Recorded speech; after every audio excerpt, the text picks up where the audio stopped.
வணக்கம். அன்பு கலந்த முல்லைவாழ் மக்கள் அனைவருக்கும் நாங்கள் எதிர்வருகின்ற 29ஆம் திகதி டிசம்பர் மாதம் முல்லைத்தீவு மாவட்ட வைத்தியசாலையிலிருந்து மக்களிடமிருந்து நாங்கள் இரத்த தான முகாமை ஒன்றை ஏற்பாடு செய்திருக்கின்றோம். இந்த இரத்த தான முகாமிற்கு எங்களுக்கு முல்லைத்தீவு வாழ் மக்களின் உதவியை நாங்கள் தேடும் பொருட்டு அவர்களிடம் ஏற்பட்டிருக்கக்கூடிய ஐயங்களை போக்கும் வகையில் எங்களுடன் சில ஐயங்களை தெளிவுபடுத்த வந்திருக்கின்றார் வைத்தியர் டாக்டர் வெண்ணிலம் அவர்கள். வணக்கம் ஐயா. அனைவருக்கும் வணக்கம். இன்று எங்களுடைய சமூகத்திலே இருக்கக்கூடிய பாரிய பிரச்சனை, இரத்தம் வழங்குகிற போது அவர்களுக்கு ஏற்பட்டிருக்கக்கூடிய சில ஐயங்கள். அதன் காரணமாக மக்கள் இப்பொழுது இரத்த தானத்திற்கு வருவது சற்று குறைவாகவே இருக்கிறது.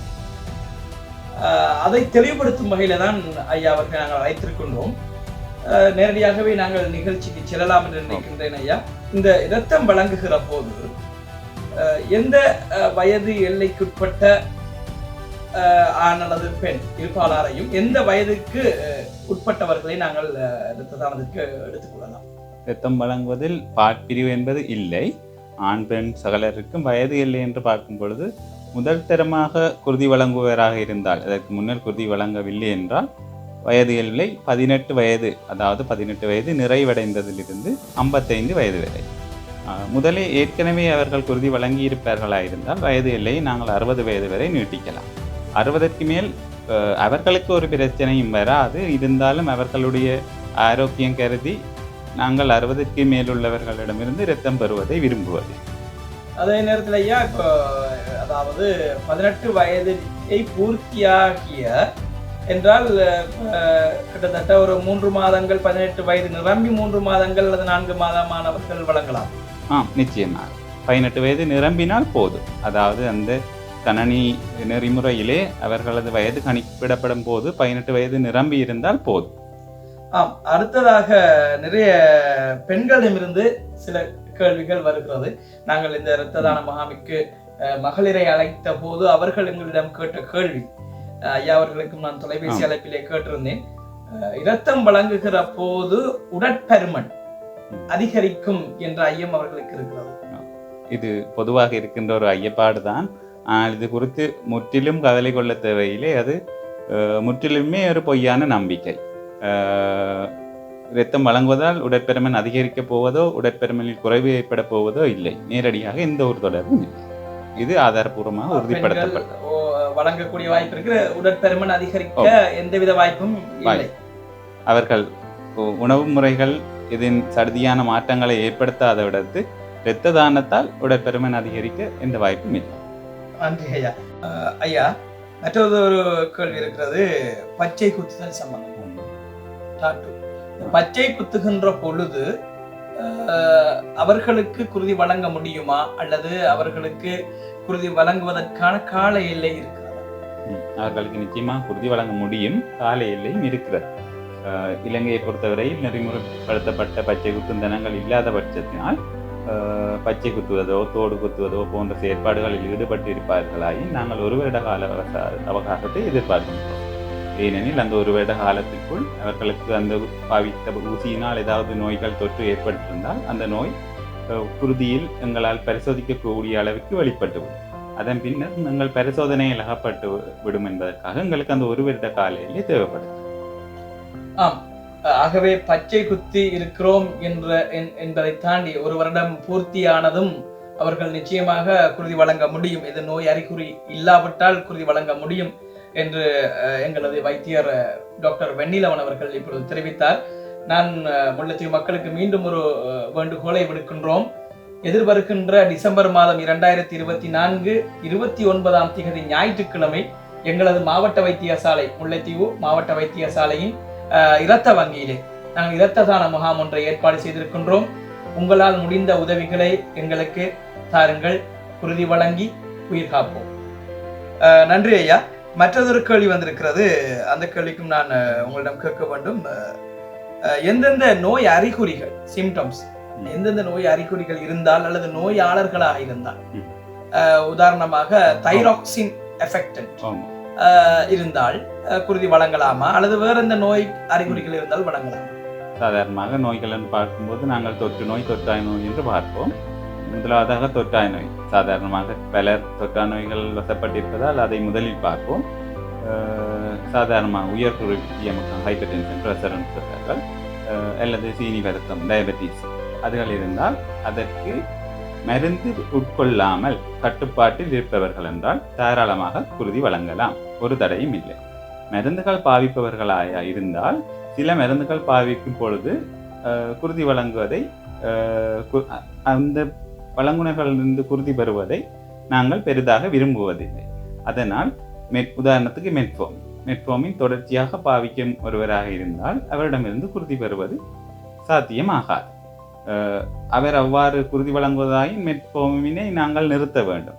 அது அவரது நோயை மேலும் வலுப்படுத்தும். தைரோக்சின் என்பது அவருடைய தைரோக்சின் அளவை பொறுத்தது. அவர் பாவிக்கும் தைரோக்சின் குளுசையின் அளவை பொறுத்தது. அவர் சாதாரணமாக சிறிய அளவு குளுசைகளோடு அவரது தைரோக்சின் நோயை மெயின்டைன் பண்ணுவதாக இருந்தால் அவர் தாராளமாக குருதி வழங்கலாம். எனவே தைரோக்சின் நோயாளர்கள் உள்ளவர்களுமே அவர்கள் அங்கு குருதி வழங்கும் தனத்துக்கு வந்து அவர்களது கிளினிக் கோப்பி என்பவற்றை காட்டி அவர்கள் எவ்வளவு மருந்து பாவிக்கின்றார்கள் என்பதை பொறுத்து அந்த முடிவு செய்யப்படும். உயர் குருதிய முக்கம், அதாவது பிரஷரும் அதே மாதிரி தான். சில பேர் அதாவது டயட்டின் மூலமாகவே பிரஷரை கட்டுப்படுத்தக்கூடிய நிலையில் உள்ளவர்கள் என்றால் தாராளமாக வழங்கலாம். தொடர்ச்சியாக மருந்துகள் பாவிப்பவர்களாக இருந்தால் அவர்களிடமிருந்து பெறுவதை நாங்கள் பெரிதாக விரும்புவதில்லை. தொற்று நோய்கள் என்று பார்க்கப்படும் போது சாதாரணமாக காய்ச்சல், தடிமன் ஏதாவது நோய்க்கு ஒரு கிழமை என்ற கால அவகாசம், கடைசியாக உங்களுக்கு நோய் அறிகுறி இருந்து ஒரு கிழமைகள் பூர்த்தியாகி இருந்தால் நீங்கள் தாராளமாக குருதி வழங்கலாம். அதே மாதிரி முட்டு வருத்தம், அதாவது ப்ரோங்கியலஸ்மா, முட்டு வருத்தத்துக்கு கூடி ஹாஸ்பிட்டலுக்கு போயிருந்தீங்கள் என்றால் அங்கே பிரிட்னிஸ்லோன் என்று ஒரு குளுசை தருவீங்க. அப்படி ஒரு குளுசை பாவிச்சிருந்தாலும் 7 நாட்கள் என்ற அவகாசத்தை நாங்கள் எதிர்பார்க்கிறோம். 7 நாட்களுக்கு பிறகு வழங்க முடியும். மற்ற நோய்களுக்கு வழங்க முடியாது. அதாவது அதான் உயர் குருதிய முக்கம், டயபெட்டிஸ் போன்றவற்றுக்கு அந்த மருந்தை நிப்பாட்ட வேண்டிய தேவை இருப்பதனால் அது அந்த வழங்குனருக்கு பாதிப்பை ஏற்படுத்தும் என்ற காரணத்துக்காகத்தான் நாங்கள் அதை எதிர்பார்ப்பதில்லை. இளைஞர்கள் மத்தியிலே மற்றொரு சந்தேகம் இருக்கிறது. குறிப்பாக இளைஞர்கள் மத்தியிலே குருதி வழங்குகிற போது அலர்ச்சி நோய்கள் ஏதாவது ஏற்படலாம். அலர்ச்சி என்று நீங்கள் தோல் அலர்ச்சி அல்லது போனால் அரிப்பு அப்படி அல்லது மயக்கம் ஏற்படும் பாதகங்கள் என்று பொதுவாக பார்ப்போமா இருந்தால் அலர்ச்சி, அதாவது அலர்ஜி என்பதற்கு சாத்தியமில்லை. ஏனென்றால் பாவிக்கப்படுகின்ற உபகரணங்கள் அனைத்தும் ஸ்டெரைல், அதாவது முற்றிலும் தொற்று நீக்கப்பட்ட உபகரணங்கள். அதன் போது உங்களுக்கு நோய் தொற்றோ அலர்ஜியோ ஏற்படுகின்ற சாதகங்கள் இல்லை. ஆனால் ஏற்படக்கூடிய பாதகமான விளைவுகள் என்று பார்த்தால் உங்களுக்கு மயக்கம் ஏற்படலாம். ஏனென்றால் உங்கள் உடலில் இருந்து ஒரு தரம் எடுக்கும் பொழுது சாதாரணமாக 400-450 மில்லிலிட்டர் குருதியை எடுக்கின்றோம். ஆதலால் உங்களுக்கு உடலில் திடீரென்று ஏற்படுகின்ற இந்த உடலில் உள்ள குருதியினுள்ள அளவு குறைவு ஒரு சின்ன தலை சுத்தோ மயக்கம் போன்ற உணர்வாக உங்களுக்கு வெளிப்படலாம். இனிமேல் இல்லை என்று சொற்ப அளவினருக்கு மயக்கம் கொஞ்சம் கூடுதலாகவும், அதாவது பிரஷர் குறைய வலிக்கின்ற நிலைமைக்கு போகலாம். அவ்வாறான நிலைமைகளை நாங்கள் முதலே எதிர்ப்பு கூறித்தான் அந்த இடத்தில் ஒரு வைத்தியரும் இருப்பார். பிரஷர், அதாவது மானிட்டர் பண்ணக்கூடிய வசதிகள் இருக்கும். பிரஷர் குறைந்தால் செய்ய வேண்டிய சகல உதவிகளும் செய்யக்கூடிய விதத்தில் ஏற்படுவதற்கான பயப்பட வேண்டிய எந்த சூழ்நிலையும் இல்லை. ஒரு தற்காலிகமான மாற்றம் தான். ஒரு ஆலோசனை என்ன சொல்ல வேண்டும் என்றால், கட்டாயம் 4 மணித்தியாலத்துக்கு உள்ளே அவர் ஏதாவது ஒரு போசனம், அதாவது ஒரு மீல் எடுத்து வருவது சால சிறந்தது, கட்டாயமானது என்றும் கூறலாம். அதாவது ஃபாஸ்டிங் இருந்த ஒருவர் ரத்தம் வழங்குவது சாதகமானது இல்லை. அவர் வழங்கி முடித்த பிறகு நன்றாக நீராகாரம் அருந்த வேண்டும். அவர்கள் பாரமான வேலையோ கடினமான வேலையோ செய்வதை ஒரு நாள் பாரமான வேலையை செய்ய வேண்டும். ஆனால் வாகனம் செலுத்துவது போன்ற சாதாரண வேலைகளில் தாராளமாக ஈடுபடலாம். கடின வேலைகளை செய்வதை விளையாட்டு, உடற்பயிற்சி அதுபோல். நன்றி ஐயா. மற்றது எந்த நோய் அறிகுறிகள், அதாவது இன்னொரு கேள்வி வந்திருக்கிறது, குருதி வழங்குவதால் ஏற்படும் ஏதாவது பின்விளைவுகள் ஏற்படும் வழங்குனருக்கு அதான் நான் இப்பொழுது கூறிய மாதிரி அந்த நேரத்தில் ஏற்படுகின்ற பாதகமான விளைவுகளை தவிர நீண்ட கால நோக்கில் பாரதூரமான விளைவுகள் ஏற்படாது. அவ்வாறு ஏற்படும் சாதகம் உள்ளவர்களிடமிருந்து நாங்கள் குருதி பெறுவதும் இல்லை.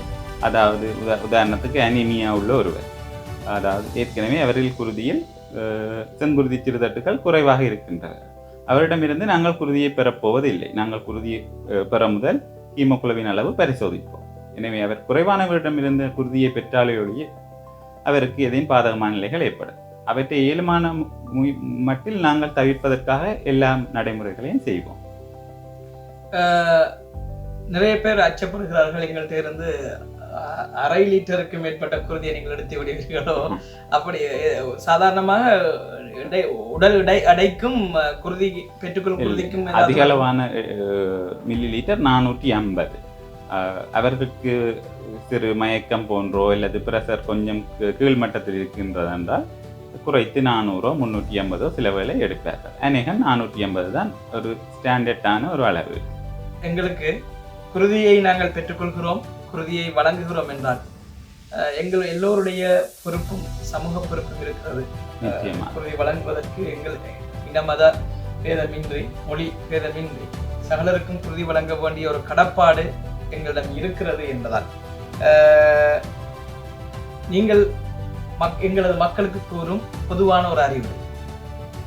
நிச்சயமாக இது இறைவனாலோ மத நம்பிக்கை இருந்தால் இறைவனாலோ உங்களுக்கு அளிக்கப்பட்ட ஒரு பொன்னான வாய்ப்பு. உங்களால் ஒரு உயிரை காப்பாற்ற அவர் தருகின்ற சந்தர்ப்பமாக நீங்கள் கருதலாம். இதை தவற விடுவது என்பது ஒரு வீண் செயல் தான். இதாலே எந்த ஒரு பாதகமும் இல்லை. உண்மையை கூற வேண்டுமானால் உங்களுக்கு நேரடியாக இரத்தம் வழங்குவதால் உடலில் எந்த விதமான சாதகமான நிலையும் ஏற்பட போவதில்லை. ஆனால் ஏற்படுகின்ற ஒரே ஒரு நன்மை, நீங்கள் யாரென்று தெரியாத யாரோ ஒருவரை காப்பாற்றியுள்ளீர்கள் என்பதுதான். குருதி வழங்குவதாலோ ஒரு பாதகமும் ஏற்பட போவதில்லை. பெரிய அளவில் சாதகமான ஒன்றும் ஏற்பட போவதில்லை. இருந்தாலும் எங்களுக்கு ஆத்ம திருப்தி ஒன்று ஏற்பட போகிறது. ஒரு உயிரை காத்தோம் என்கிறது. அண்மையில் கூட நான் அந்த ஒரு யானை தாக்கிய ஒரு நோயாளிக்கு நாங்கள் கடினமாக நீங்கள் போராடியதை நாங்கள் பார்த்தவர்கள் நாங்கள் நன்றி கூற கடமைப்பட்டுக் கொண்ட உள்ளத்தின் சார்பாக. எனவே எதிர்வருகின்ற இப்பொழுது எங்களது வைத்தியர் டாக்டர் வெண்ணிலன் அவர்கள் எங்களுக்கு தெளிவான அறிவுரைகளை கூறியிருந்தார். குருதியை வழங்குகிற போது பெரும்பாலும் கேட்ட கேள்விதான் எடை அதிகரிக்குமா என்பது. அதற்கு திட்ட தெளிவான விடையை தந்துவிட்டார் டாக்டர் அவர்கள். அதே நேரத்திலே முடி உதிர்தல் போன்ற பிரச்சனையும் இருக்காது என்று நான் நினைக்கின்றேன். இப்படி பல்வேறு பிரச்சனைகள், ஐயங்கள், தேவையற்ற ரூமர்ஸ், வதந்திகளால் ஏற்படுத்தப்படுகிற செயற்பாடுகளுக்கும் இதற்கும் சம்பந்தம் இல்லை. தாராளமாக யாவரும் குருதி வழங்கலாம். எனவே எதிர்வருகின்ற 29ஆம் தேதி டிசம்பர் மாதம் 2024 8 மணிக்கு எங்களது மாஞ்சோலை வைத்தியசாலையிலே நாங்கள் குருதியை வழங்குவதற்காக, குருதியை பெறுவதற்காக காத்திருக்கிறோம். நீங்கள் குருதியை தந்து ஒரு தர்மத்தை செய்து ஒரு உயிரை காப்பீர்கள் என்று நம்புகின்றோம். எனவே அழையுங்கள். அழைக்க உங்களது முன்பதிவுகளுக்கு நீங்கள் குருதியை வழங்குவதாக இருந்தால் எங்களுக்கு தெரியப்படுத்த வேண்டும். அழையுங்கள்.